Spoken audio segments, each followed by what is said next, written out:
Bonjour Philippe Labro. On peut dire que l'Amérique coule dans vos veines depuis toujours, Philippe. Évidemment, en tant que journaliste, écrivain, les États-Unis. Aujourd'hui, cette Amérique, Philippe, vous la reconnaissez. C'est votre Amérique en ce moment, c'est qui est en train de se déchirer autour de cette élection présidentielle. C'est mon Amérique dans la mesure où ça se passe là-bas. Ce sont les paysages que je connais, ce sont les visages que je connais, c'est le langage que j'entends, le son, les accents du Texas et tout ça. Mais c'est pas tout à fait l'Amérique que j'ai connue, qui était plus calme, plus équilibrée, plus raisonnable, et qui n'avait pas cette espèce de division, cette fracture qui est en train de leur faire beaucoup de mal. Oui, ça fait mal de voir aujourd'hui l'Amérique de Trump d'un côté, l'Amérique de Biden de l'autre. Vous diriez, Philippe, c'est deux Amériques qui ont toujours existé, mais qui aujourd'hui s'affrontent? Elles s'affrontent toujours, hein. Vous savez, c'est pas la première fois. Rappelons-nous les élections Nixon en particulier, et pas seulement, Reagan et Johnson. Il y a toujours eu des confrontations. Il ne faut pas non plus croire que c'est la première fois qu'il y a une telle hostilité.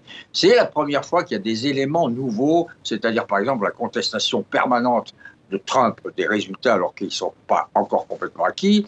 C'est la première fois qu'au milieu même du début des élections et des résultats, les deux candidats, le sortant et le candidat, se sont pointés pour dire qu'ils avaient déjà gagné. Il y a des éléments nouveaux.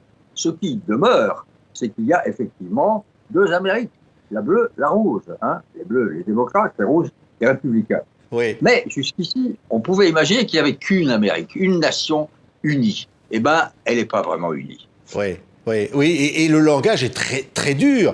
Comme vous disiez à l'instant, c'est vrai que chacun revendique la victoire et on entend Trump dire qu'on est en train de voler l'élection et qu'il y a une batterie d'avocats. On va rentrer dans finalement une élection qui va se jouer avec des avocats. Oui et non. Elle va peut-être jouer simplement avec les cours suprêmes de chaque État. N'oubliez pas que chaque État possède sa cour suprême avant qu'on aille voir la vraie, la grande là-bas à Washington. Donc ça se jouera simplement entre une cour et des avocats, effectivement. Ça peut tout simplement être un peu plus lent et plus long, mais respecter les institutions et la loi. Ne soyons pas non plus trop pessimistes. Ce qui m'inquiète, c'est pas tellement ça. Ce qui m'inquiète, c'est les réactions violentes possibles des milices armées, qui sont toutes évidemment pour Trump, et qui ont même obligé ou conduit certains citoyens américains à Washington et à New York à barricader leurs magasins, leurs maisons. Ça, j'avais jamais vu ça. Hein. Ouais. J'ai quand même couvert l'équivalent d'à peu près 5 ou 6 élections présidentielles depuis Kennedy. Hein. J'ai jamais vu ça. Oui, oui. Et une chose qu'on n'avait jamais vue, Philippe, c'est voir des chaînes de télévision américaines interrompre le président sortant Donald Trump en train de parler, en train de dire j'ai gagné et il y a des fraudes. Et là, on l'a interrompu en disant ce qu'il est en train de dire n'est pas la vérité. Et on l'a coupé. Ça, c'est une réaction des médias vis-à-vis de Trump, hein? Bah oui, des médias vis-à-vis de Trump. Si Biden avait lui-même contrevenu à la Convention, quelle qu'elle soit, et aux normes, et il n'avait pas respecté un certain, comment dirais-je, facteur de vérité, il l'aurait sans doute interrompu aussi. Vous avez quand même raison de signaler, de souligner que les médias, dans leur ensemble, sont contre Trump. C'est ce qui d'ailleurs aide Trump, parce qu'il dit, vous voyez, à son peuple, les médias sont contre moi. Les médias, c'est l'élite. C'est tout ce qu'il déteste. C'est tout ce que la petite Amérique moyenne, non diplômée, déteste. Donc, tout ça, c'est des jeux. Il faut bien faire attention. Et les médias n'ont pas forcément raison de l'interrompre. En même temps, ce sont des journalistes. Ils cherchent la vraie vérité et ils savent très bien que Trump, une fois sur deux, leur ment. Oui. Vous diriez, vous, Philippe, qui connaissez si bien l'Amérique, parce qu'on a l'impression aujourd'hui de découvrir que le Trumpisme, comme on dit, est installé beaucoup plus qu'on ne l'a cru en Europe, dans la société américaine, on voit les résultats. Vous diriez que le Trumpisme, c'est quelque chose qui aux États-Unis a toujours existé? Mais oui, ça s'appelait pas le Trumpisme, ça s'appelait le suprémacisme, ça s'appelait le vote blanc, ça s'appelait le vote du Sud, ça s'appelait les rednecks, on appelait ça les coups rouges, hein, c'est l'équivalent des ploucs, hein, des paysans. Il y a toujours eu cette part très importante du milieu de l'Amérique, hein, du milieu et du Sud et du Sud-Est, de gens qui sont contre l'établissement, sont contre la culture, sont contre la globalisation et ont des convictions parfois empreinte, pas seulement parfois, très souvent, de racisme. Ça a toujours existé, mon vieux. Oui. Ça ne se limite pas au Trumpisme. Il y a toujours eu ça aux États-Unis. Toujours. Hein. Oui. Trump, il n'a pas inventé le Ku Klux Klan. Hein. Il n'a pas inventé les émeutes des années 60. Oui, oui, et l'Amérique, la démocratie américaine, parfois on l'a dit, fragilisée par cette division, par ces affrontements. En même temps, on n'a jamais vu autant d'Américains aller voter. Le prochain président aura été élu par un nombre record de suffrages. Et tant mieux. Ça veut dire qu'ils ont considéré que cette élection était importante et qu'ils se sont déplacés, qu'ils se sont bougés. Car effectivement, jusqu'ici, l'abstention était majeure. Là, vous avez eu effectivement un vote massif, important. Il y en avait eu un comme ça pour la première présidence, le premier mandat de Obama. Il y en a eu de temps en temps. Là encore, ce n'est pas une première. Mais depuis quelque temps, on sentait un absentéisme et une indifférence. Et là, l'indifférence a disparu et le militantisme, enfin, en tout cas, le partisanisme, est revenu à la surface. Vous avez deux partis tout à fait différents, avec des représentants très différents, et ils votent. Oui. Et, pardon, mais la vérité vient là.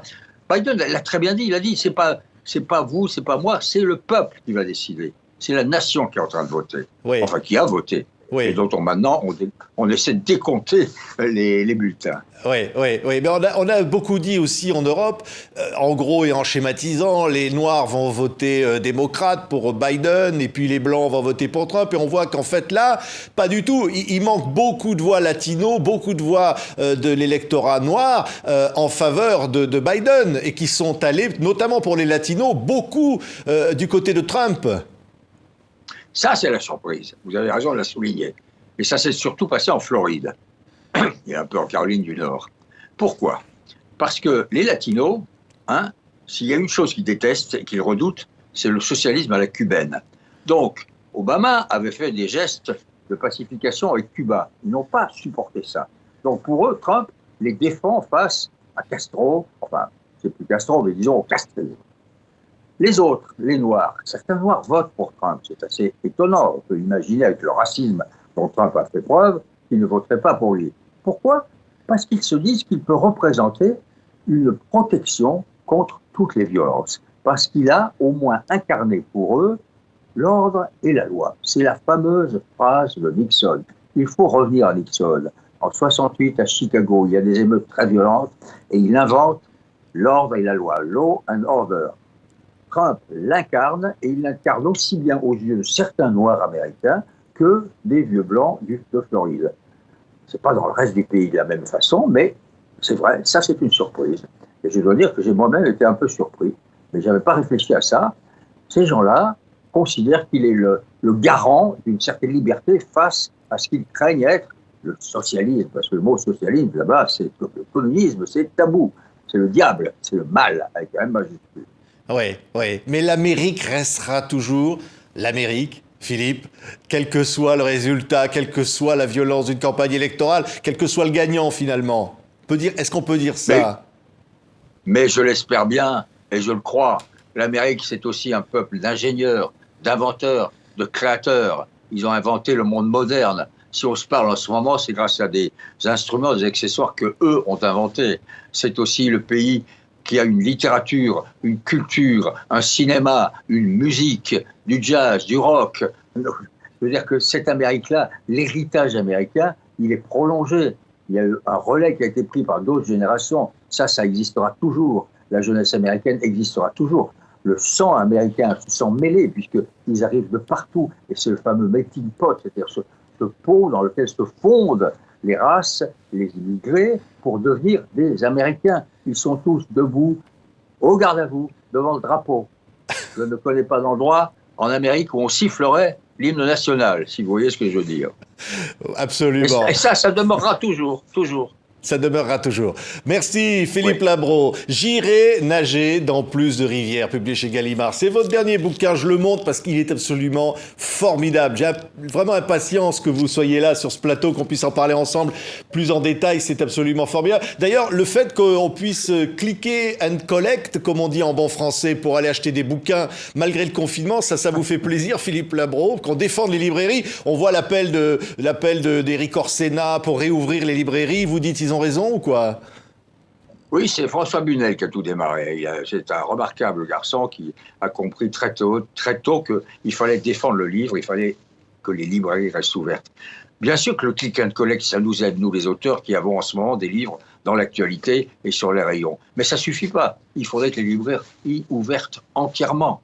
Et ça, c'est un combat. Je suis pas sûr d'ailleurs qu'il sera gagné, mais de toutes les façons, on a raison de le mener.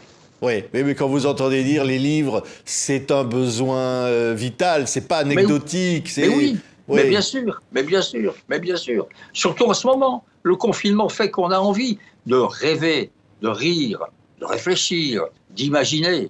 Parce que la lecture, c'est pas un roman, c'est des poèmes, une biographie, l'histoire avec un H majuscule. Ce sont les bandes dessinées.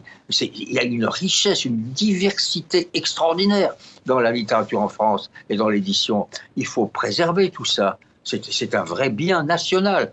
Pour moi, le livre, c'est un bien national. Merci. Philippe Labro. Moi, je vous conseille, j'irai nager dans plus de rivières. Confinement ou pas, click Vous avez and raison. collect. Vous allez acheter ce bouquin, vous allez vous régaler. Merci beaucoup, Philippe, d'avoir été avec nous en duplex. Merci. Je vous en prie. Merci à vous.